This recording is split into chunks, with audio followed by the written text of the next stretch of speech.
Hola amigos y amigas, bienvenidos y bienvenidas a La Olla Sazón Pública. Este esfuerzo compartido entre la Comunidad de la Vida, RTP, Huayna Tambo, la Red de la Diversidad, para que cada semana te entreguemos una temática a profundizar, una conversación, un debate, pero como solemos decir siempre, no para compartirte verdades únicas, sino una voz más entre muchas otras, para que cada uno de nosotros y cada una de nosotras saque sus propias conclusiones.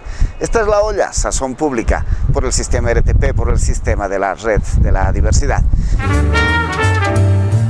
Mi nombre es Humberto Piaguaje, soy Ciecopain, amazónico, y a todos ustedes de la Huayna Tambo, Red de la Diversidad, hermanos de Bolivia, quiero agradecer primeramente a todos ustedes y la lucha que realmente los pueblos indígenas lo hacemos con un fin común para defender nuestros derechos y también de la naturaleza.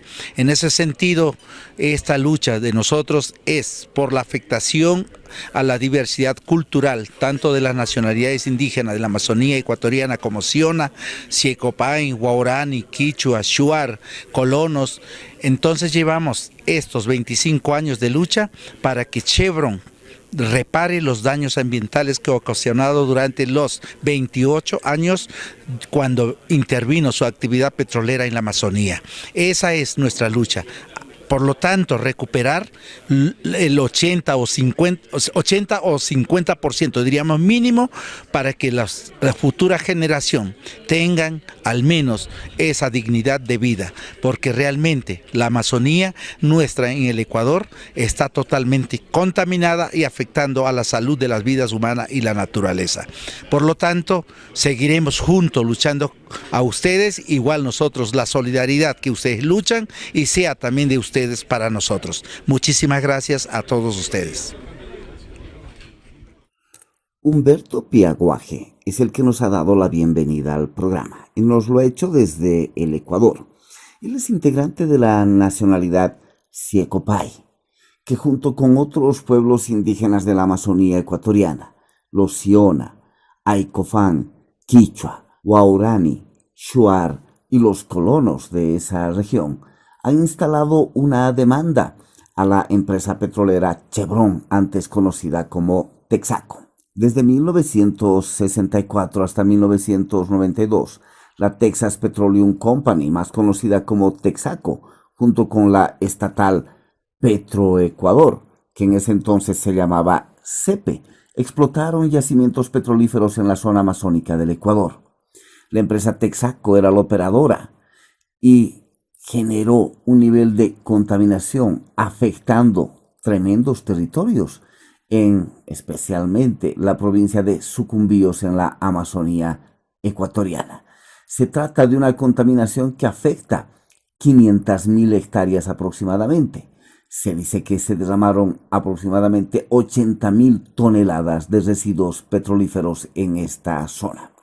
Desde entonces hay una lucha por la reparación y algo de justicia por esta contaminación desarrollada por una de las empresas petroleras más grandes del planeta, antes la Texaco, hoy denominada Chevron. Pues en el programa de hoy, aquí en La Olla Sazón Pública, vamos a acompañar testimonios de gente afectada por esta contaminación petrolera, así además como una explicación del estado actual del proceso legal que siguen estos pueblos indígenas contra Chevron Texaco. A eso nos vamos a dedicar en el programa de hoy, visitando al Ecuador.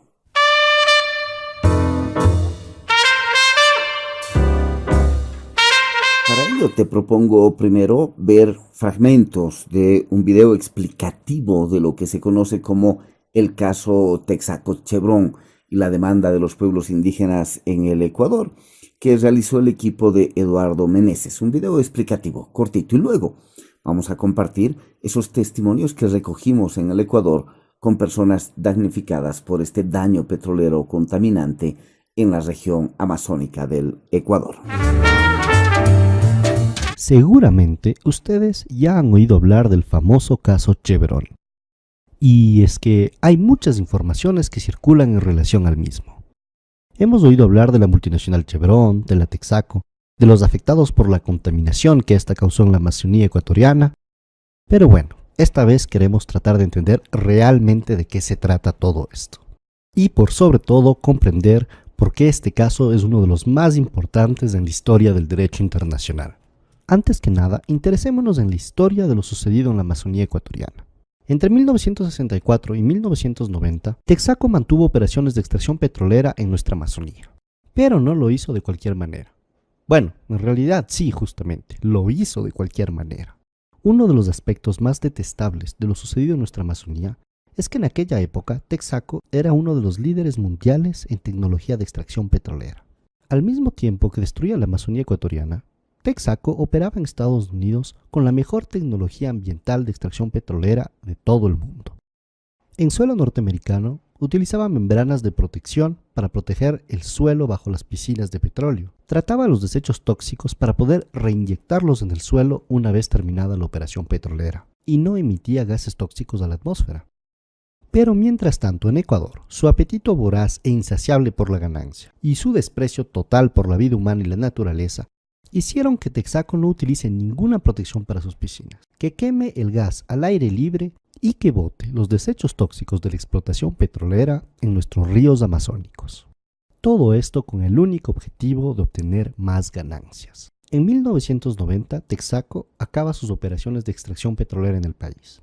Y en 1992, consciente del desastre ecológico que había dejado detrás de sí, abandona nuestro país. Finalmente, es en el 2001 cuando Chevron y Texaco fusionan.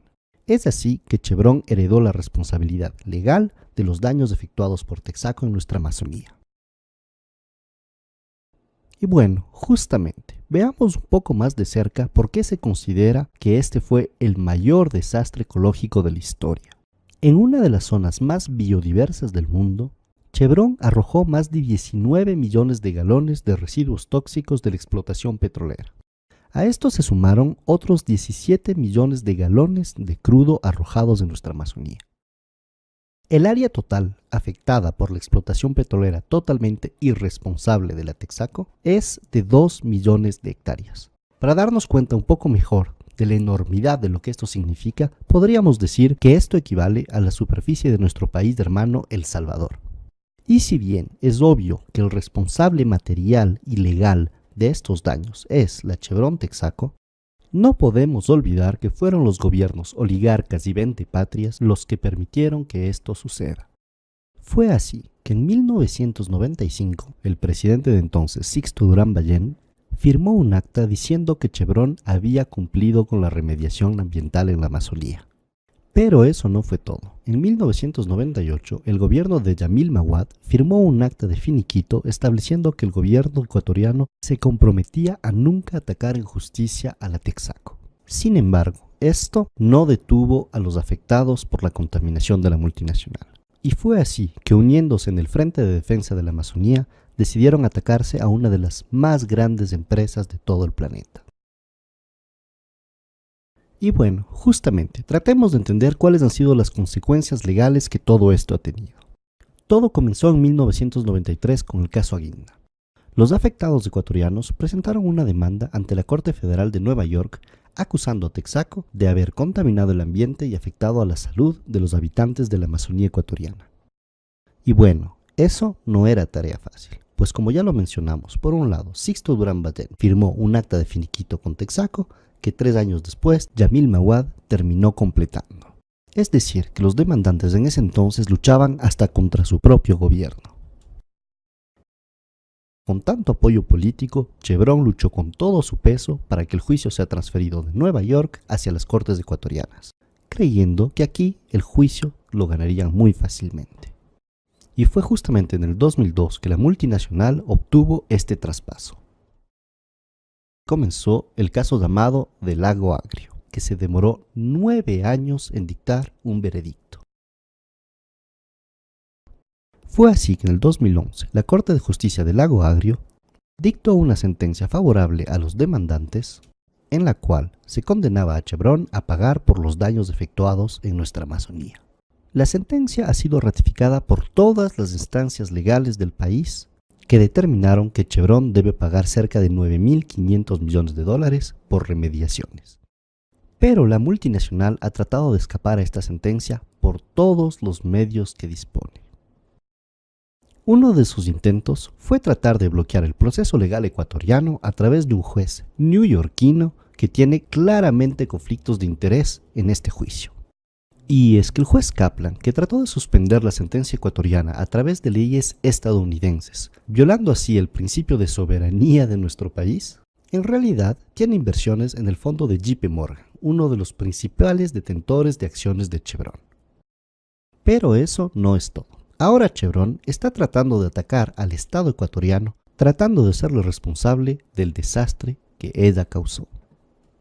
El primer intento fue el caso conocido como Chevron 1, en el cual la multinacional trató de hacer creer que el verdadero responsable de la contaminación era Petroecuador, la empresa petrolera pública ecuatoriana. Afortunadamente, esta estrategia no funcionó, y una corte neoyorquina declaró a Petroecuador totalmente libre de toda responsabilidad. Y ahora Chevron está tratando de adoptar una nueva estrategia. Fue así que en el 2006, Chevron Texaco inició un procedimiento arbitral internacional en contra del Estado ecuatoriano ante la Corte Permanente de Arbitraje de La Haya. Lo que es totalmente escandaloso en este caso es que Chevron se ampara en un tratado bilateral de promoción que tiene el Ecuador con los Estados Unidos. Sin embargo, este tratado entró en vigor recién en 1997, es decir, 5 años después del fin de las inversiones de Texaco en el país.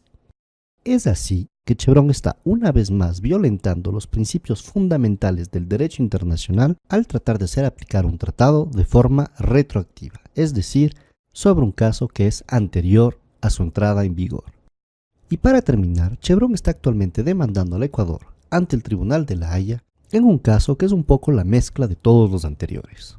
En este caso, en el caso Chevron 3, la multinacional está tratando de nuevo de impugnar la culpa de la contaminación a Petroecuador y además amparada sobre el tratado bilateral que tiene el Ecuador con los Estados Unidos, pero que entró en vigor 5 años después de que ella haya dejado de accionar en el Ecuador. Pero bueno, ahora el pueblo ecuatoriano es un pueblo digno que no dejará que lo vuelvan a atropellar. Es así que llevaremos esta batalla hasta sus últimas consecuencias y Chevron tendrá que pagar por el daño ocasionado. Ahora bien, cuando vemos que Chevron emplea a más de 2.000 abogados profesionales de más de 60 firmas legales y que gasta aproximadamente $250 millones anuales para su defensa y en una campaña difamatoria contra el Ecuador, nos damos cuenta que esto no es una simple batalla económica. Lo que realmente está protegiendo Chevron es la impunidad de las grandes multinacionales que por el momento pueden seguir actuando de forma criminal contra los seres humanos y nuestro ecosistema.